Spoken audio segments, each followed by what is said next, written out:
Hey guys, welcome back to another video. Now, if you guys follow me on Instagram, you may have seen my little poll that I posted up on my IG stories on what kind of video you want me to film on baby-led weaning. So basically the response that I got was that you guys want to see my baby's baby-led weaning journey, as well as what kind of food approach I would like to take and the reasons why. So what I'm going to do is firstly explain the food approach that I have chosen to take, give you the reasons why, so that you also have some food for thought if you're about to enter the whole solids journey with your baby, and then also go into a little montage of my baby with his first time ever doing baby-led weaning. Now, I have already posted a video on how my baby went on purees.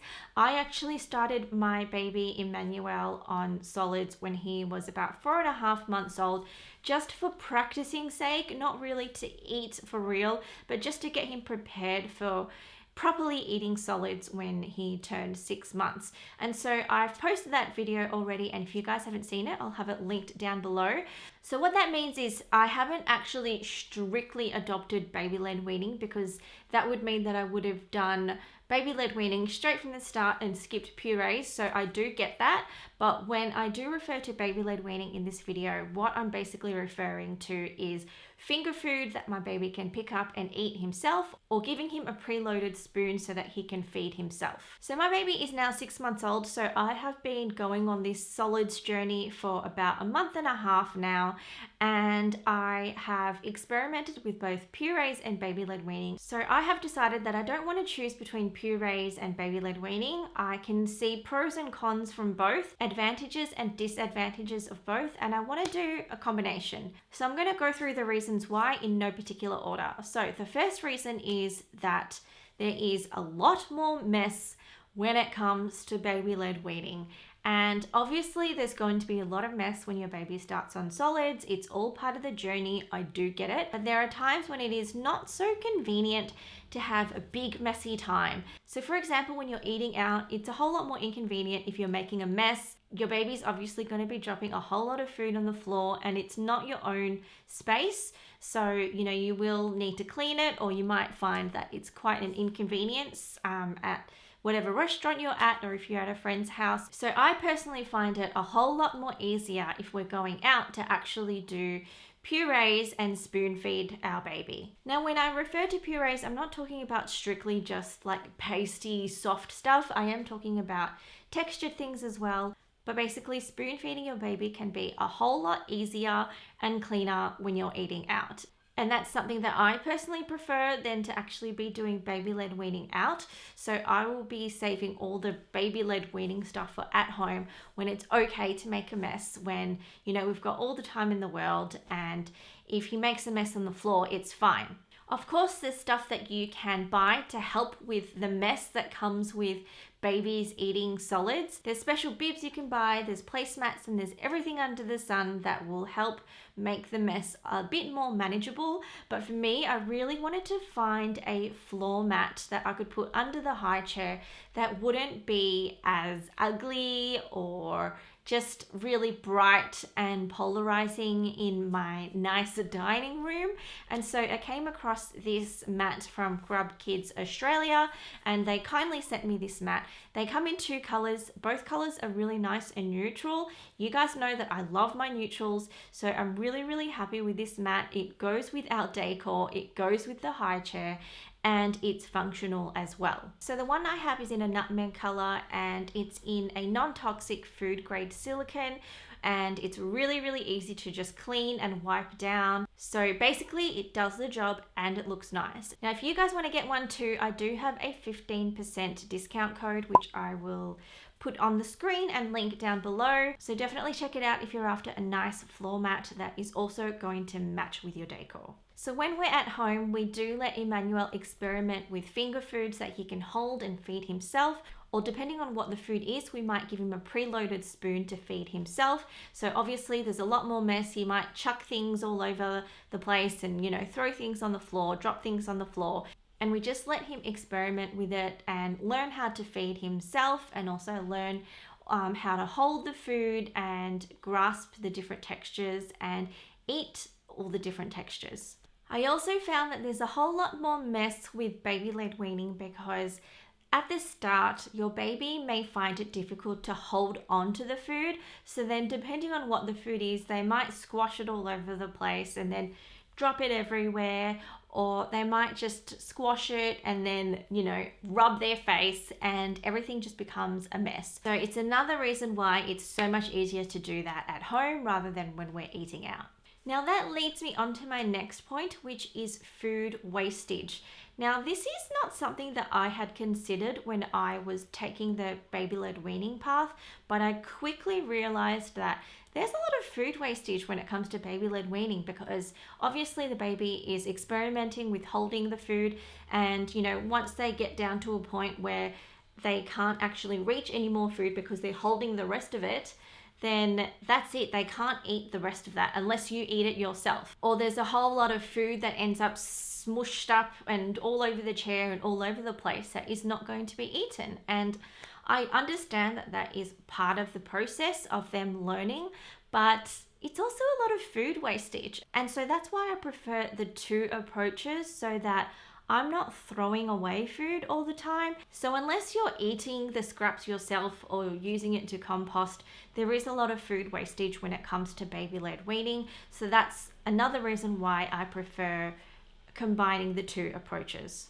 I also found with baby-led weaning that it was as much of a learning experience as it was for him as it was for me. And that is because depending on the kind of food you're going to serve your baby, you might need to cut it up or prepare it into long pieces that they can hold and grasp. And that was a whole learning experience for me. I've seen lots of pictures, seen lots of videos on how other people do it, but until you go and do it yourself, you might find that it's a bit of trial and error, because if you cut something a bit too long, then it might be a bit too floppy, so they're holding it and it just flops, so they can't really get to the food, or it might be too soft and so they hold it and it just squirts out their hand.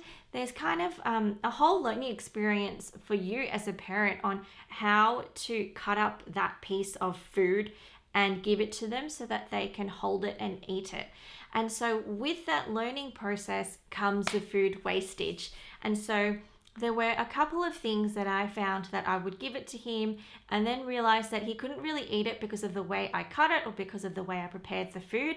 So then that food was kind of not edible for him. So what I did in those situations was I would then go and puree it and spoon feed him that way. So being able to adopt both approaches just makes it more flexible for yourself, so you don't end up, wasting lots of food. You can do whatever you want. Now let's talk about skills. So I really like the fact that with baby-led weaning and finger food, that your baby is going to learn how to hold food, learn how to eat different textures, learn how to grasp better, and all that kind of good stuff. I really do like that. And obviously they don't get to learn all of that when you're spoon feeding them. Now, if you're spoon feeding your baby, that's obviously also a skill that they need to learn as well. But apart from learning how to feed from a spoon, there's not much more to it. You do want to introduce textures pretty soon, even if you're spoon feeding your child, just so that they can learn how to eat different textures in their mouth. But obviously there's a lot more skills to be learned with baby-led weaning. So once again, that's the reason why I prefer both approaches. As I mentioned earlier, I did start Emmanuel on purees, and I found that about a week later, when I moved from purees to more textured food, he was actually getting quite annoyed because he was already used to how soft purees are and how easy it was to just swallow. Didn't really need to chew it in his mouth. He could just swallow it and enjoy his food that way. So when I moved on to textures that he had to kind of chew with his gums, he did get a bit annoyed. So I would definitely recommend that if you're going down the purees path, to introduce textures pretty quickly. Now, the next reason why I have decided to go with both approaches is because with baby-led weaning, you kind of don't know how much your baby has eaten. And once again, I do understand that it's part of the whole process, but I think it all comes down to what kind of personality you have as a mother or as a parent, whether or not you're going to adopt a quite relaxed approach where you don't mind too much if you don't know how much your baby has eaten, or you're not too fussed about it. You're more focused on the learning process rather than how much they're eating. But if you're the kind of parent that might get a bit anxious about that, then maybe baby-led weaning or just doing baby-led weaning will be a bit more difficult or challenging for you as a parent, because with baby-led weaning, as I mentioned, a lot of the food ends up on the floor, ends up everywhere, smushed in their hands. You don't actually know how much they end up eating. They probably don't end up eating a lot. Whereas if you're spoon feeding your baby, you can physically see how much food they're eating. So that's why I like both approaches. So at the moment, Emmanuel is eating 2 meals a day. And so I'm trying to combine the 2 approaches, where 1 meal might be baby-led weaning and 1 meal we will feed to him, just so that I can sort of see how much he's eating. And that just takes the pressure off me. I know that if I was just to do baby-led weaning, I would be a bit worried and anxious about how much he was actually eating. And if I'm stressed, I project that onto my baby. So I prefer to be more relaxed about it. And therefore my baby will be more relaxed about it, and the whole eating experience will be more enjoyable for him as well. Now, since I experimented with both approaches, I quickly realized that the preparation involved is quite different. So with purees and spoon feeding, I find that it's really easy to just batch make some food, chuck it in a silicone tray and put that in the freezer, and then you've got lots of food for the next week or so. But with baby-led weaning, it's more stuff that you have to make on the spot. Now, I get that the idea is that the baby is eating what you're eating. And so in theory, that works really well, because if you're having steak and veg, then your baby can also have steak and veg. But that only works if you perfectly align your meal and baby's meal together. And, to be honest, realistically, I don't always want to eat what I want to feed him, because I'm quite conscious of how much iron he's getting and, all the good stuff that he's getting. But I don't necessarily want to eat sardines, even though he's eating sardines, which means that I could open a can of sardines and then give him 1 piece and then end up with the rest of it. So the preparation is different, and I find anyway at the moment that there's a lot more thinking involved when it comes to baby-led weaning food. I have to think about what food I want to give him, and then make it fresh preferably, and then decide what to do with the rest of that food, whether or not I'm going to eat it or how I'm going to give it to him in the near future. And because of that, when we do go out to eat, I find it really convenient to just grab a cube of pureed food that I've already made from the freezer, defrost that, heat that up, and give that to him while we're out, rather than think about what kind of food that I need to make for him. Because sometimes we just want to rush out the door, and I don't have time to go and boil a whole broccoli piece to bring with us. It's just a whole lot more easier being able to adopt both approaches. I really like the idea of doing one or the other depending on what kind of situation or circumstance that you're in. And I feel like adopting both approaches means you can weigh in on the advantages of both. So there you have it. That's all my insights. Now, if you have any questions, feel free to leave a comment down below. Now let's get into the montage of my baby and his baby-led weaning journey. So we started with a banana because I've seen so many people prepare a banana for baby-led weaning. So I thought this would be nice and easy, don't need to cook anything. So I've just prepared it like this so that he's still got the peel that he can hold on to. And this is his very first time trying a finger food. And as you can see, he did put it straight to his mouth immediately and took quite a big bite, but he's still working out what to do with the actual banana.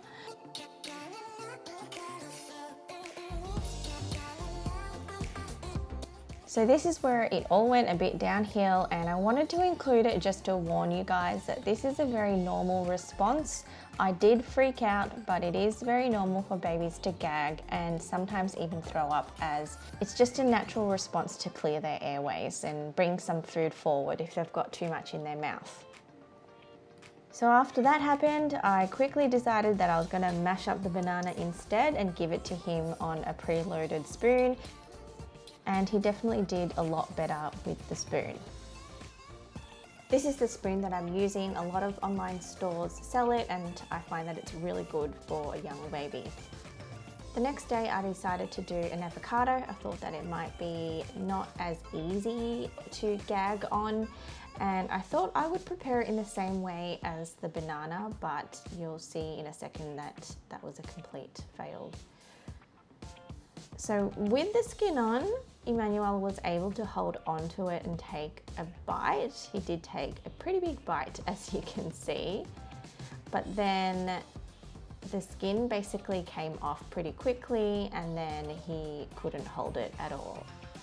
So I did try and help him. I did hand it to him a few times, but the avocado is just so slippery that it kept slipping out of his hands, and yeah, it just did not work out. I think that he's probably too young to eat an avocado this way. So I did go back to the preloaded spoon, and he's a happy chappy eating it this way. This spoon is really good because it's easier for young babies to hold. It's quite natural for him to hold it like that, and the shield means that he doesn't put the spoon too far down his mouth as well, so he doesn't gag with this spoon. All right, now this is when we had our first allergic reaction, and I wanted to show you guys so you can see what it may look like if your baby also has an allergic reaction. So this is eggplant, and you can see that he's rubbing his eyes, and he started crying like pretty quickly, and I thought it was because he couldn't work out how to eat it, so that's why I put it onto a spoon. But then I realized that he was actually getting irritated from the eggplant, and we saw that his face was getting a bit rashy, and yeah, he was just really upset.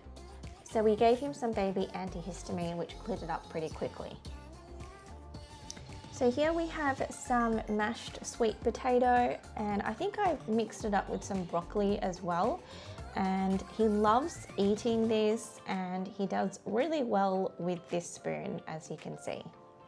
He's just absolutely loving life and thriving with his spoon.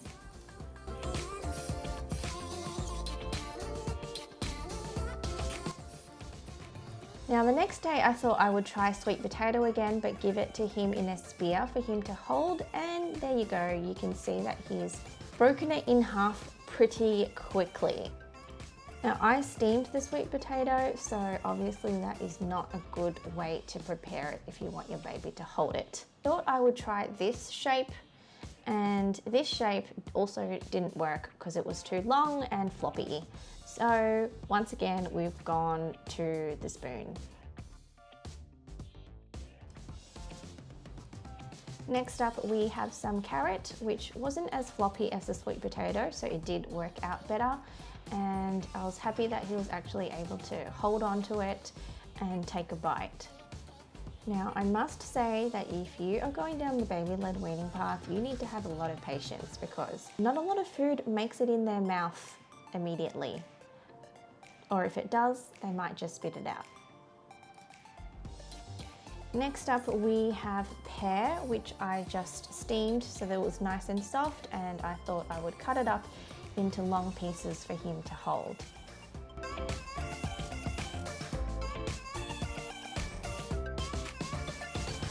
So I did have to help him hold it because it was quite slippery for him to hold it. It would just slip out of his hands. So he was able to take a bite there, but he just wasn't able to hold it on his own. So I don't think this shape really works.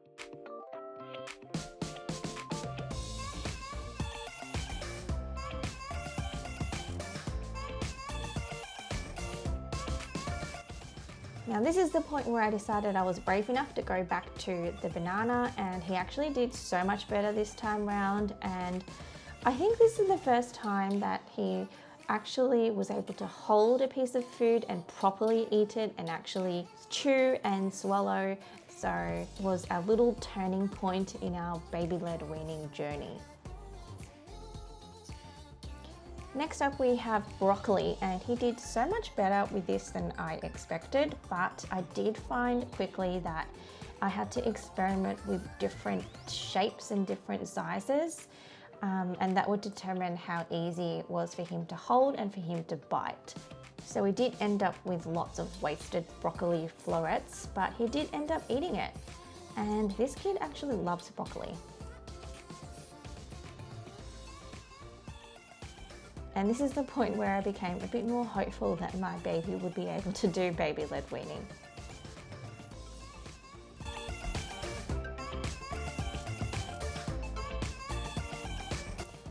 Next up we have egg, and so I've just cooked it like an omelette and made sure that it was cooked all the way through, and then sliced it into these easy to hold pieces. And I was really happy to see that he was actually able to hold it and also take a bite and chew.